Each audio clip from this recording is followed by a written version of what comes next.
অনেক কষ্টে বরকে রাজি করে মেলা দেখতে নিয়ে গিয়েছি।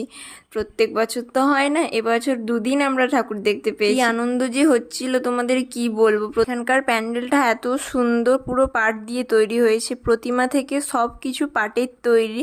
তো একটু পোজ না মারলে, ভিডিও না করলে, ছবি না তুললে হয় বলো? তাই বরকে জ্বালিয়ে জ্বালিয়ে দুটো ছবি তুললাম, ভিডিও করলাম। তারপর এটা দেখে ছোটবেলার কথা মনে পড়ে গেল, আমরা যদি ছোট থাকতাম এটাতে চাপতে পারতাম। মেলাতে নাগরদোল্লা দেখে ও তো আমাকে জোর করে চাপিয়ে দিয়েছিল। এসব জিনিস আমি প্রচণ্ড ভয় পাই, কিন্তু কে কার কথা শোনে? তো আমাকে জোর করে চাপিয়ে দিয়েছিল, আমি ওখানে কান্না করতে লেগে গিয়েছি আর বাচ্চাদের মতো চিৎকার করতে করতে বলছিলাম আমাকে নামিয়ে দাও, আমি আর চড়বো না। তারপর নেমে এসে আইসক্রিম কিনে দিয়েছিল, কারণ মাথাটা ঠান্ডা করতে হবে।